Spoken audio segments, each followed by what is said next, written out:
All right, we are going to get started. So thank you for joining us today. We are excited to talk about Nights When Nothing Happened with author Simon Hahn. If you have questions, please post them in the chat and we'll get to them at the end of the program. And I'm going to start by telling you a little bit about Simon. He was born in Tianjin, China, and was raised in various cities in Texas. His stories and essays have appeared in The Atlantic, The Texas Observer, Guernica, the Iowa Review, Electric Literature, and LitHub. He is the recipient of several fiction awards and art fellowships. He lives in Carrollton, Texas. So welcome, Simon. We're so excited to have you. Would you like to start with telling us a little bit about the book and then reading a short passage? Sure, yeah. Thanks so much for having me, Jennifer, and thanks to the Fort Worth Public Library. So yeah, this is my book, Nights When Nothing Happened. And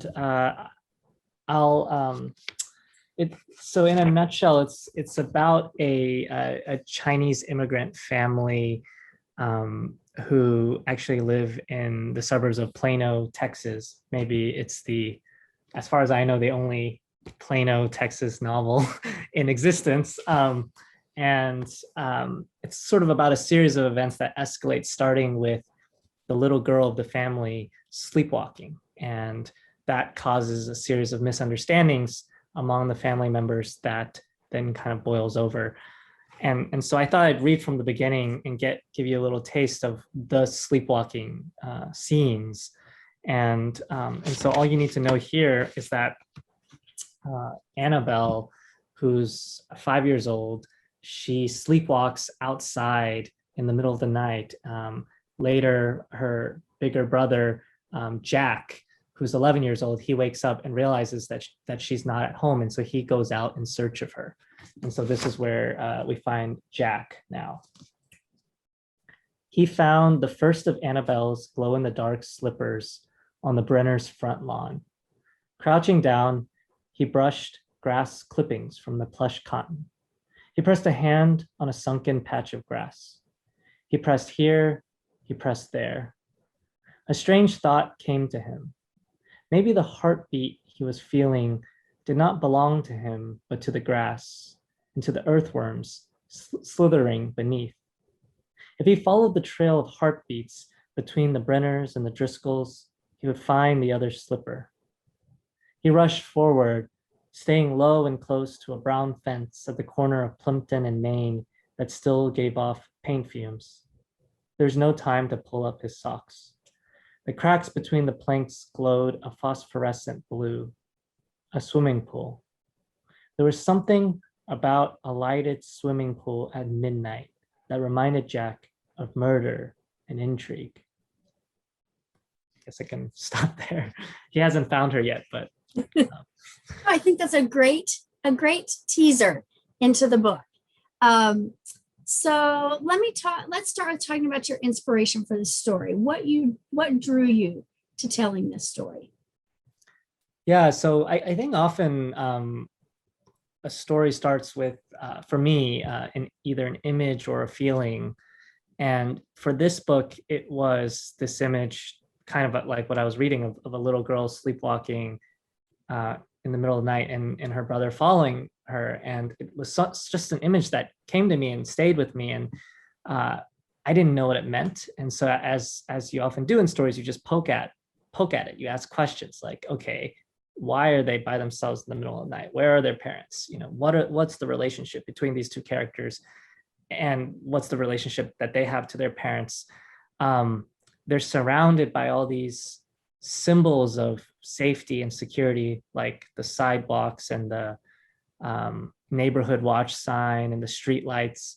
Well, why is it that the image to me feels kind of unsafe or kind of unsettling in some way? It's more than just the fact that these are two kids out in the middle of the night. There's something about this place that feels both safe and unsafe at the same time. And when I started asking myself those questions, actually the setting of Plano, Texas rose out of that. I had never thought to set anything in Plano until I started writing this book. but it felt like the right place to explore those kinds of questions.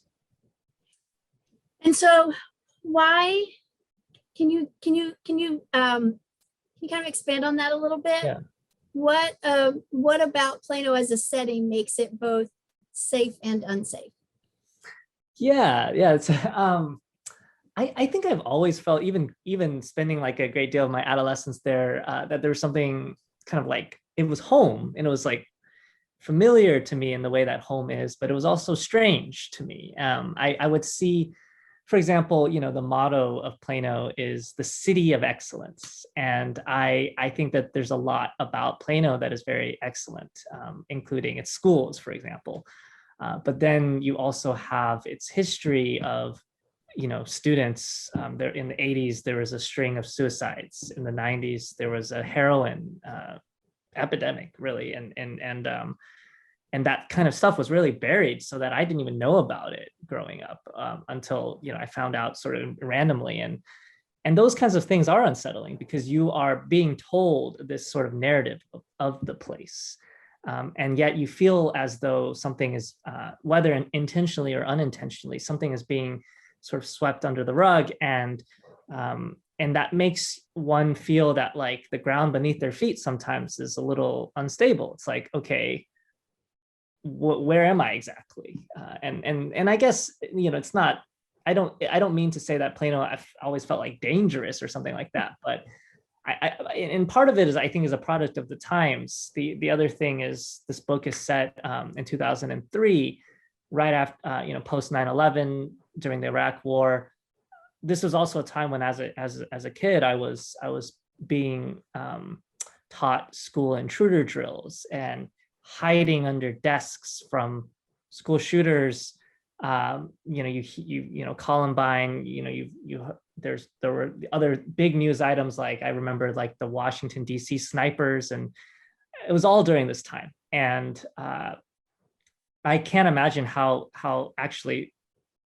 it's hit even another level now, where you hear about these school intruder drills in schools now, where they even have like realistic gunshots and actors roaming the halls. Like, we didn't have any of that, but it was already really frightening. And yet again, you're in a place, Plano, where you're told this is one of the safest cities in the country. So how do you reconcile those two things? And I think now, with that explanation, you can really say that almost about any city in some ways, that it's that, there's always, the feeling that you're safe, but there's always kind of those things underneath the surface that you may or may not know about, and how openly those things are talked about. So I thought that was really interesting.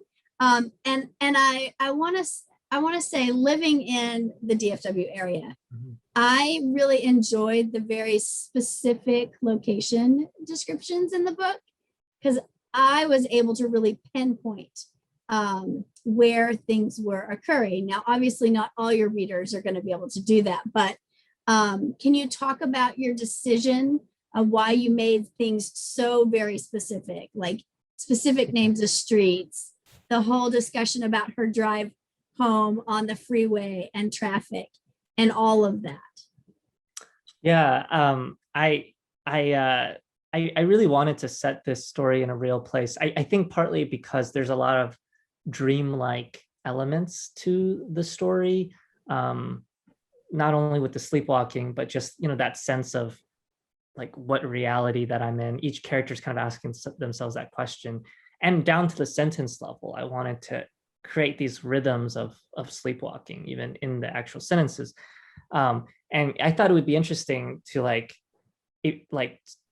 to then set that sort of dreamlike atmosphere in of such a hyper specific place like Plano, that place you can Wikipedia, to give street names that you can Google. I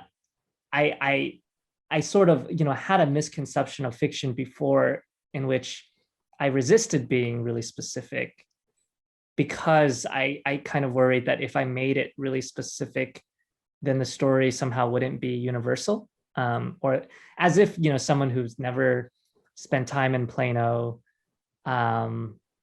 or set foot in Texas, or who isn't a Chinese immigrant, would somehow not be able to get into the story. But that's obviously not true, because I grew up not reading about Plano, or not reading about people other than Chinese immigrants, and yet I built a bridge as a reader to these stories.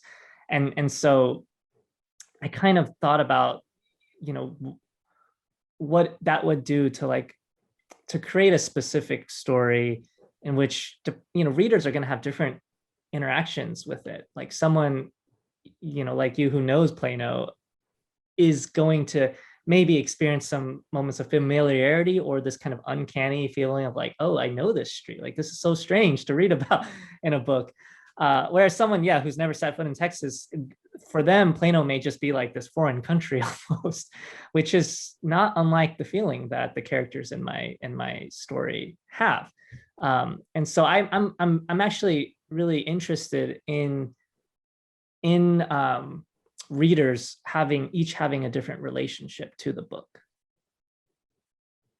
Well, and I think some of the specificity about the how the strip mall is set up and all of those things, it really kind of heightened the underlining. Does everybody really understand what's going on here? Because I think having so much specific information about the place they were in made it so much more obvious that they weren't really aware of all the things that were going on in each other's lives. And for a family that seems relatively kind of close together, can you talk about how each family member's experience with a specific event is so different, and then how that kind of pushes the tension in the book? Yeah, it's a good question. So the book is written from 4 different perspectives. Jack and Annabelle, the 2 kids that I read about, and then their parents, Patty and Liang. And the book actually started it started as a short story, and it was only written from Jack's perspective. And when I got to the end of the story, I kind of arrived at a question that interested me, another question, which was basically like, how does a family that loves one another also begin to fear one another? Like, I was interested in this like tension of holding these 2 feelings at the same time, love and fear for a family member. And I realized that this was sort of a question I could explore in a novel, and through all 4 perspectives, in which we would be able to see each character not only the way they see themselves, but how every other member of the family sees them. And we're able to sort of understand these characters in relation to one another. And that's really sort of important, gets at the heart of like what I was trying to explore, in that like within one person, we can hold so many versions of ourselves. Like Jack, the boy, he was born in Tianjin, China, and he was raised by his grandparents for the first 6 years of his life. And while he was in China, he was this like rambunctious troublemaker, kind of terrorizing the neighborhood. He comes to America. He's living with his parents, but they're strangers to him.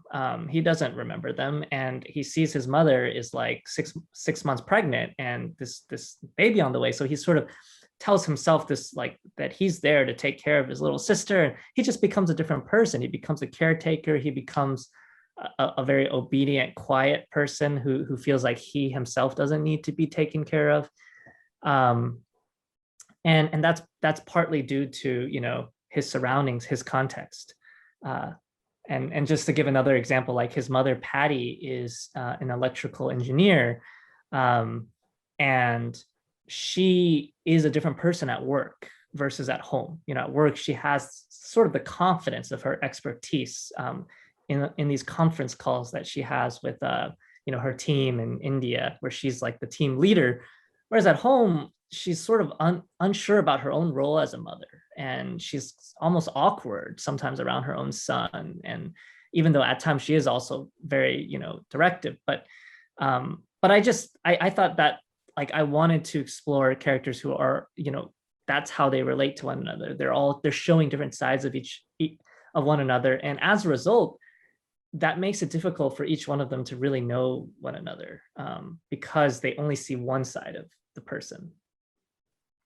Yeah, I mean, it's an interesting kind of exploration, right? Because I think you could say that about pretty much, well, everybody, right? We have different sides of ourselves that we show other people. And it's really interesting to kind of see in a written form how those interactions and how you act like a different person, how that then shapes the relationships that you have around you. And I found the family dynamics really interesting. I will admit, I felt sad for Jack a lot of the time because it felt like he was treated more like he was the extra roommate that lived in the house and not their child. And I was kind of curious about kind of those decisions. Yeah, I definitely felt for Jack. There's I think what has happened with this family is Jack is someone who doesn't necessarily assert what he needs. He may not even know what he needs. But he sort of was taught to sort of blend in and to sort of make himself fit in with his family, right? And with, Plano and with America, which means sacrificing a lot of who he is in order to do that. Whereas someone like Annabelle, his little sister, she was born in America. She sort of was born feeling like this was her home. And if anything, she's not interested in fitting in. She's interested in standing out. She wants to, everyone to know she's in the room when she walks in the room. And and she also almost like makes people, conform to her ideas of what is right and what is wrong. And so when you have that dynamic in a family, it's often the more outspoken person, I think, that gets more attention and care because they know how to articulate that. Every night she articulates how she wants to be with her family, her parents. She needs her 100 kisses. She needs to be coddled, at night. And whereas Jack, whether he does or not, he doesn't know how to say it. And so as the parents, unfortunately, don't really think to ask or or they make assumptions based on what the children are articulating. But as we all know, just, what we don't say can be just as telling as what we do say. Let's talk about Annabelle a little bit. So I spent half the book trying to figure out, is she the bully? Is she getting bullied? She definitely has a really assertive personality. And I like that you can't figure out if she's the bullied or the bully. And how that also kind of drives the narrative of you're not really sure what's happening. Can you talk about her some? Yeah, I'm glad you had that reaction. Because that's definitely something I wanted to explore in the book. I guess without giving too much away, just like this is perhaps a question that parents ask or experience with kids, like just as I was talking with Jack and Patty, Annabelle is a different person at school versus who she is at home, and her parents very much want to believe that she's this consistent person, that who she is at home represents who she is at school. So again, they make assumptions, and they kind of see her as the hero of their story, but whether that is the case or not, they're not there to see it. And so I think I wanted the book to kind of, because it is told from the perspectives of one side of this equation, you see the assumptions that go into place. But then once you actually see the other side, the person who the parents think is bullying Annabelle, you realize that there's a whole other story. You like that family is going through their own set of assumptions, and you know, their daughter is the hero of their story. And I think that Right. often happens. It's like we each carry our different stories, and then at some point they're going to have to collide, and we're going to have to confront the reality of the situation. But oftentimes that takes a while to do. And in my book, it happens, but it happens in a pretty devastating way. Well, and I thought just the children's interactions, I thought those were so kind of nuanced and really having to kind of really read the situation and read that was going on. And I really appreciated that, because I think particularly in books that are written more for adults, the children's characters they're not as present. They're children, but they're not as present. But in this book, the children are in a lot of ways the driving force of the plot, of the events, of everything that happens. And that seems like that is a really specific choice to make, that they're not just part of their parents' lives, they're actually kind of driving everything forward. Can you talk about that some? Yeah. I really love like children in literature and in fiction. I think that there's so much stories you can get out of children, the way they see the world, the way they observe, because they're often taken for granted. Like adults can let these sort of, it's because they assume that the children don't know as much as they actually do. When you see the world through the children's eyes, you actually can learn more of the truth than you would in an adult's sort of perspective. And that was something I was interested in. I guess I've always been, I guess, drawn to writing from the children's perspective in that way. So it made sense that they would drive the narrative. But the more when you asked the question, it also made me think about what is driving really the motivations of the parents too. So much of it is in building a world for their children. Their children are motivating them more than their own they're motivated less by their own needs than their children's needs. And so it kind of makes sense that as a result, the children actually have this kind of power over the narrative. They may not even realize, maybe Annabelle realizes it, but it's sort of my experience, like for better or for worse, like this family's lives really do revolve around the children, and when the children's like well-beings are put into question, that really raises the stakes even more. Yeah, and it seems like the parents have whatever relationship they had before, because it seems like they didn't really know each other long enough to have really a deep roots in that relationship. But whatever relationship they had before, the children have completely taken over their lives, and the relationship between the two of them barely exists. And that also, I think, leads into kind of the height of the climax of the story about all the things that happen, is because they already don't talk about things with one another, and so there's an unsureness about some accusations that get made, that, again, not trying not to give away too much of the story, that they don't actually trust one another to know for sure, well, did this happen or did this not happen? And I think that's not uncommon. I think that happens a lot.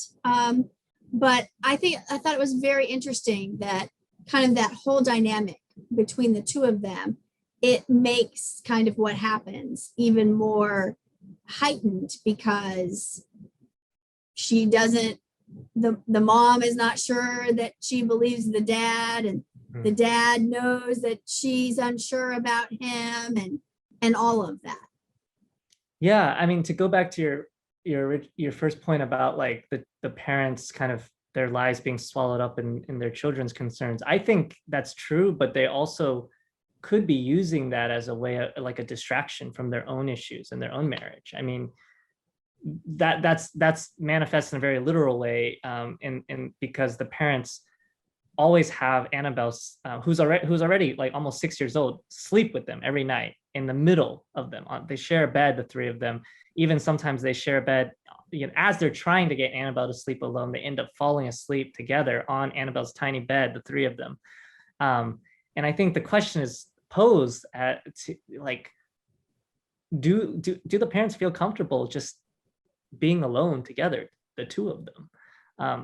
Annabelle allows them to sort of have a common goal and a common focus, that it turns away from the fact that there's something going on with the two of them, their level of trust, or, you know, whether it is also, you know, the tensions that started in China where they met.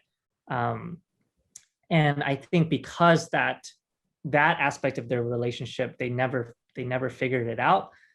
When the crisis hits them, I think you're right. Like then they have to face it, but they have to sort of face some really uncomfortable truths, which is that they don't completely trust one another, and that you know, Patty at some point allows herself to imagine that her husband did something truly awful, to allows herself to consider it as a possibility. And I think, yeah, knowing that his wife considered that, Liang, is that's a hard blow. That's hard to hear.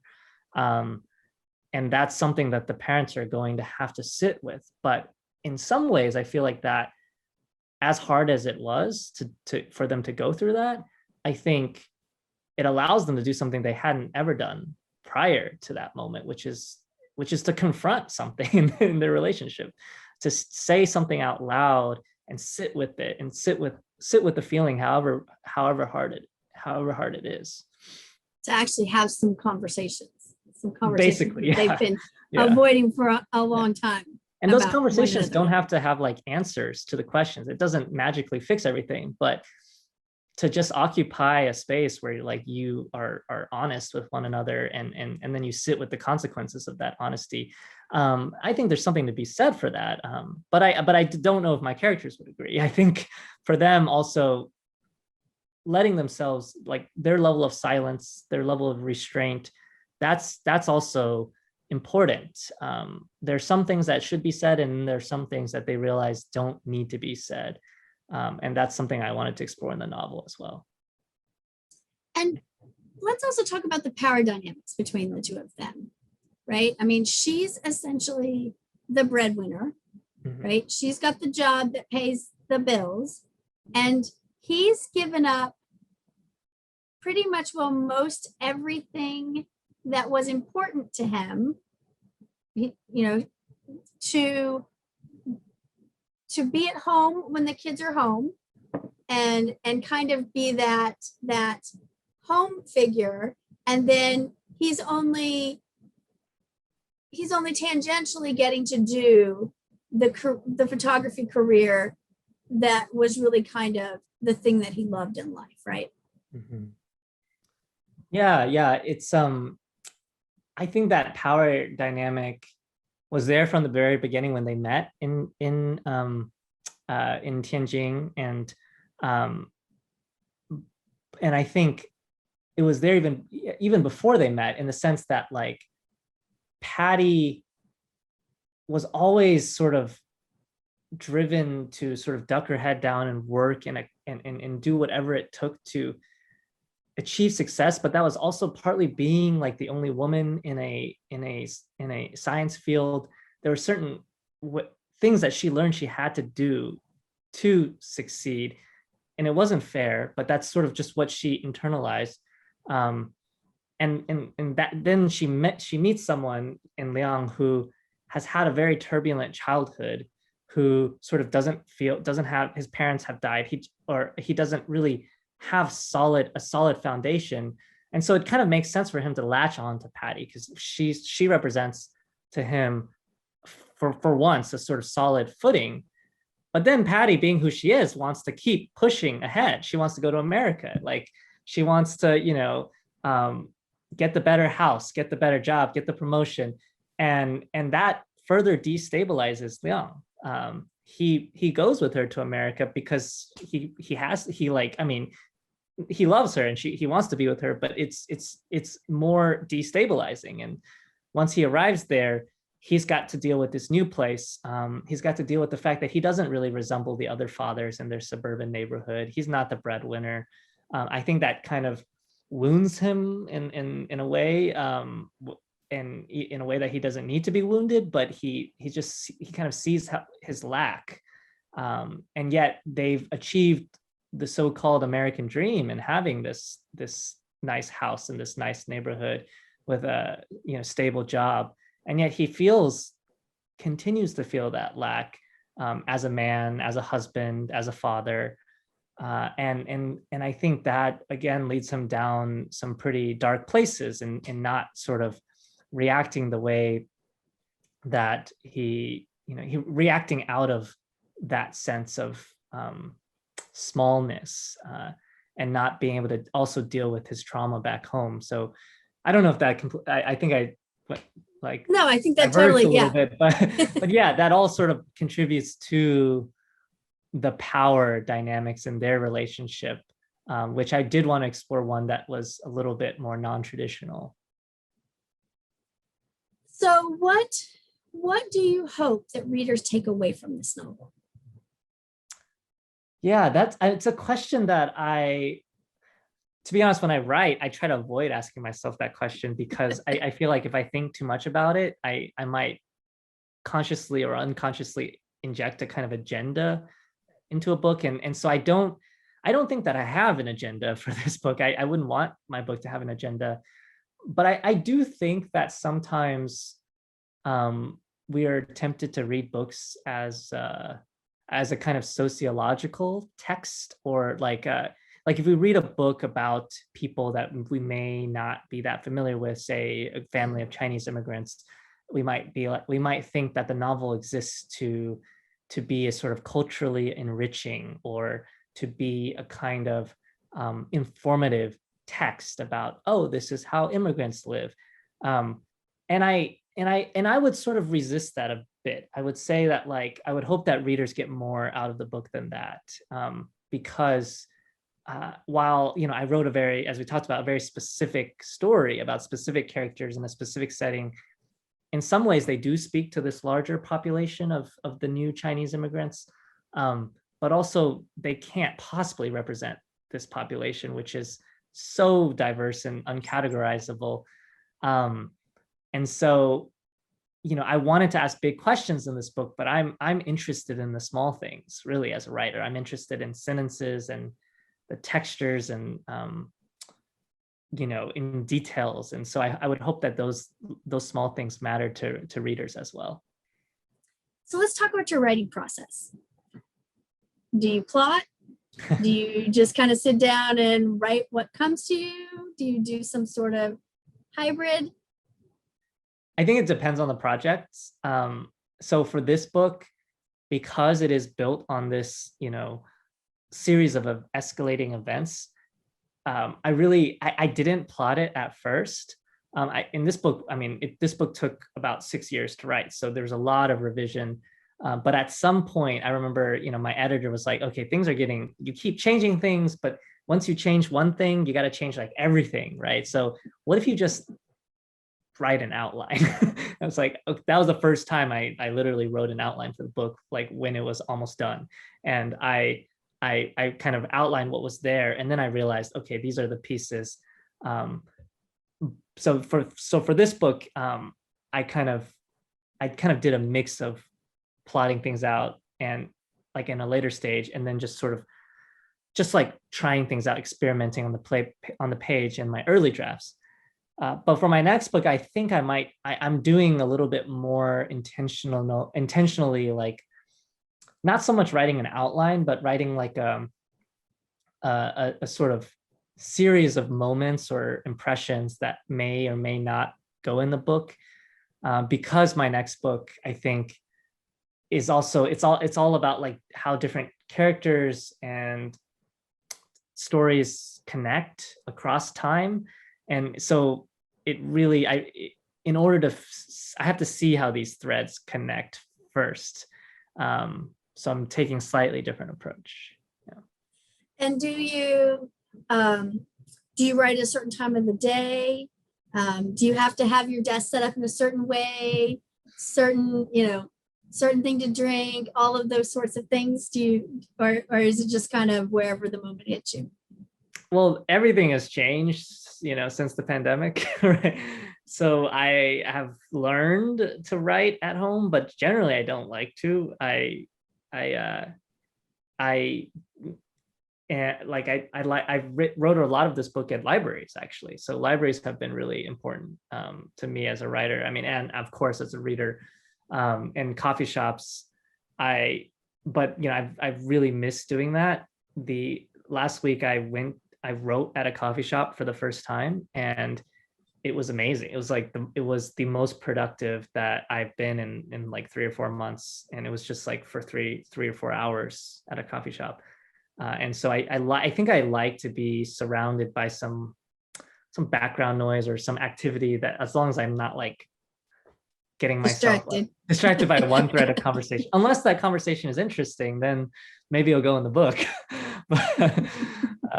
But it's, yeah, I've had experiences where I'm writing something and I can't really see a character, and then I look up and there's a guy across the coffee shop, and there's a feature of his face that's exactly what I was looking for. So those things happen when you put yourself out there and you leave your room, and so I'm looking forward to doing that more. Do you have any, so you said this book took 6 years and went through massive edits. Do you have advice for aspiring writers? Yeah.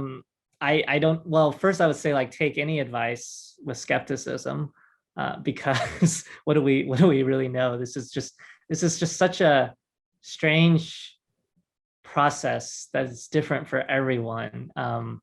But for me, I think I had to gradually learn through the process of writing and revising, especially, like, the story I wanted to tell. And that had a lot to do with growing as a person and like figuring out what was important to me, how I wrote, like what was my unique voice and style. Like I don't have to copy and try to be like a lesser version of a writer hero. Like I can be influenced and inspired by them, but I had to gradually find out who I was. And so this is all to say that I think, as writers, we have to be patient and let that process happen. This is not, and sometimes it happens at a different pace depending on who we are and what we have going on in our lives. And so it's so unpredictable, and that's scary. But as writers, we have to kind of lean into that, I think, and embrace that. All right, well, I'm going to ask you one more question and then we'll open it up to audience questions.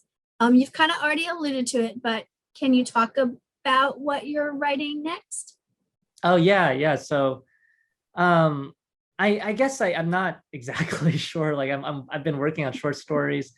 I'm working on another novel, and some of that novel is building off work that I wrote even before Nights When Nothing Happened, and work that I wrote during Nights When Nothing Happened and after. And I'm just trying to see how all these pieces fit together. It's gradually taking a shape that makes sense, but unfortunately, I just don't know how to talk about it yet.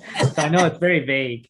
But the hope, I guess, is another novel and maybe a short story collection down the line. All right. Well, for those of you in attendance, if you have questions, please put them in the chat.